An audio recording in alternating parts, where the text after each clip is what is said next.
class. So this podcast is about petroleum. So if you just want to write petroleum in your notes. And petroleum, just the best way to define it, petroleum equals crude oil. So crude oil is what we pump out of the ground. It is what happens in oil wells, like in the Gulf of Mexico. It's what happens in Texas, all over the place, with just like the oil derricks.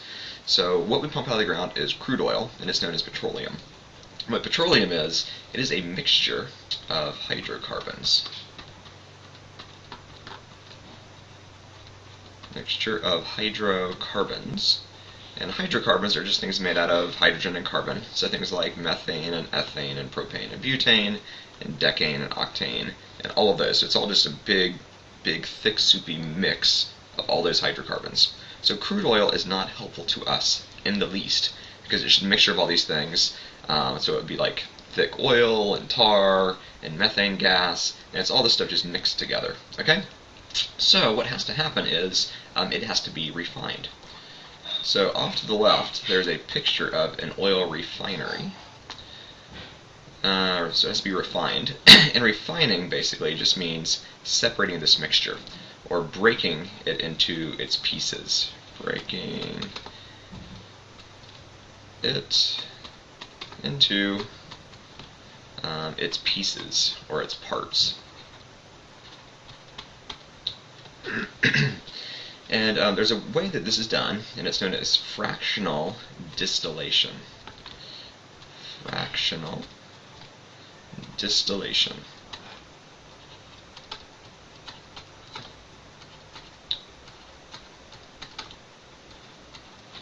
So fraction is just referring to these parts right up here. So the different fractions, or the different parts of the whole. Distillation is a way, just a scientific way, that we separate liquid mixtures. Separate liquid mixtures.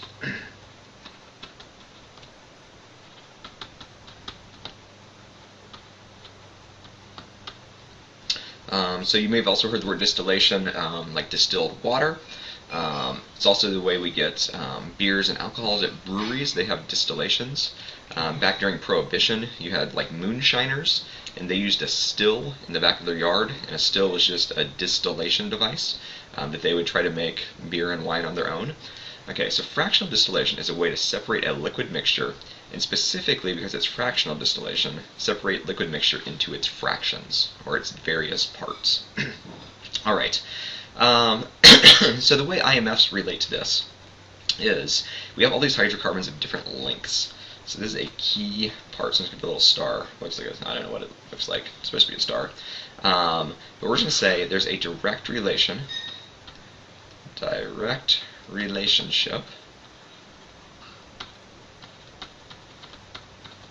between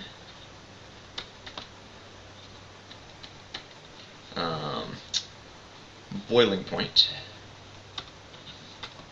Okay, between boiling point and the length of carbon chain. Bear with my writing, gracious. I've done a podcast for a while, and it's looking like it. So length of carbon chain. Man, make sure you're listening to me because you won't be able to see what I'm writing. Alright, so there's a direct relationship between boiling point and the length of the carbon chain. So boiling point increases as the number of carbons increase. Number of carbons. And the opposite's also true. So the boiling point goes down as our number of carbons go down. And this is part of the reading you did a couple days ago. You had that table where everything was arranged by alphabetical. So I think like butane was first, maybe, because all your ethane, methane, butane, propane, all those were just listed alphabetically. But then you rearranged it by boiling point. And you would have noticed that methane has the lowest boiling points, and then ethane is a little bit higher, and propane is a little bit higher, and butane is a little bit higher. They're all below 22 degrees, which is room temperature, so they're all gases at room temperature. And then pentane is a little bit above 22, so it's actually a liquid. So this correlates to this relationship. The higher the boiling point, the greater the number of carbons. All right, so in these refining towers, I'm going to do a little bit of drawing over here. This big pipe right here pumps in crude oil. All right, so the crude oil usually comes on a ship to the refinery. So in the Gulf Coast, if you've ever been down to Houston or along the Gulf Coast, there's a ton of refineries there because a lot of the drilling that the U.S. does is in the Gulf Coast. So it gets put on a ship, it gets brought to the mainland, it gets put in tanks or reservoirs. And when it's ready to be refined, it comes to the refinery. So right here in the bottom of this tank, we have a fire. So I'll just do there's some flame at the bottom of our tank. Okay. So as these hydrocarbons are coming in this pipe, they get pumped in, and I think these two pipes probably actually belong together. There's probably some kind of pipe that goes from here to here. But essentially what happens is all these hydrocarbons, this huge mixture of hydrocarbons, with the heat, this is about 600 degrees Celsius, they boil, all right, and turn into gases. And you should know that gases or hot air is less dense than cold air. So what happens is they start moving up this tower. All right, there's probably some kind of pipe up here that takes it back down, and it's going to move up this tower as well. So the further you get from the flame, the cooler and cooler the tower gets. So up here at the top of this tower, it's probably about 30 degrees Celsius, which is kind of just outside temperature, like maybe in the summertime. Okay, so the further you get, the cooler and cooler the temperatures get. So maybe up here at the top of this tower, maybe it's 450 degrees, and over here at the bottom, it's maybe 300 degrees, and it might be a couple hundred degrees, 200 degrees, and 100 degrees, and so on and so forth. Okay, so the further you get, the cooler and cooler the temperature gets. Well, if we're heating something and we get to the boiling point, it begins to boil. However, if we're cooling something, when it gets to the boiling point, it condenses, so it turns back into a liquid. So when these various fractions get to their boiling point, they start condensing into liquids. So it starts pooling up and we have a liquid here. I'm doing blue because we're thinking water, but really this isn't blue, it's going to be black, probably thick black liquids. Okay, so they start turning into liquids, and like right here you see this pipe. So this liquid gets pumped off and gets stored somewhere. And there's probably a little pipe here, this gets stored somewhere else, and this gets stored somewhere else. And what happens is, this fraction is kind of carbons that are maybe, probably there, maybe 12 to 16 carbons long. Alright? So C12 to C16s. Up here it might be C8s to C11s. And up here, maybe it's C5s to C7s. And up here, it's C1s to C4s. So there's various fractions, parts that are separated. And what ends up happening is, these up here, I want you to know these are always gases. So this is methane, ethane, propane, and butane.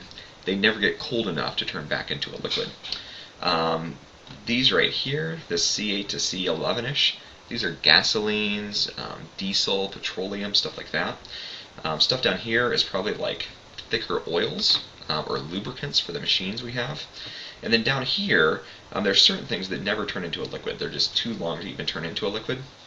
So stuff over here is known as the bottoms or the residues. Bottoms or the residues.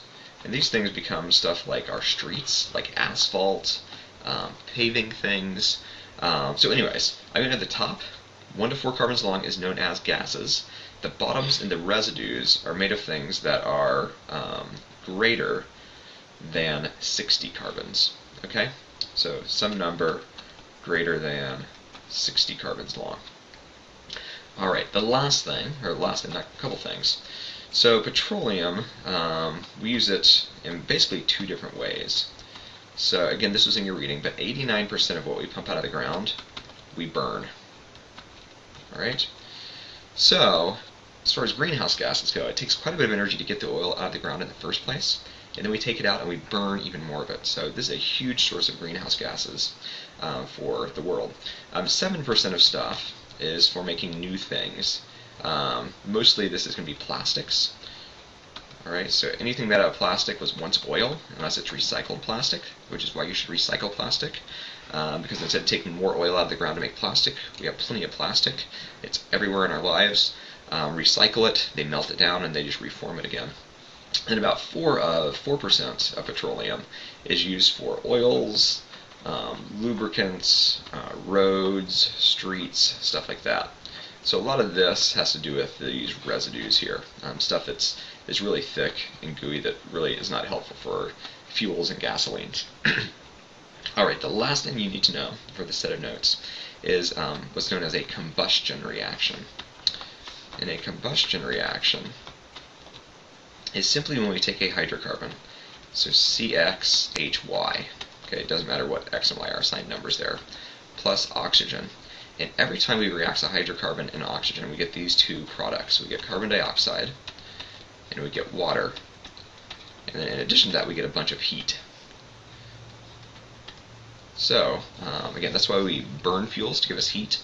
It's how we cook our hamburgers and hot dogs. We use propane for grills at home, and methane and ethane are the main components of natural gases, which is what we use to heat our homes in the wintertime. So anyways, that is petroleum. Again, a couple questions on your test related to this, but that is it.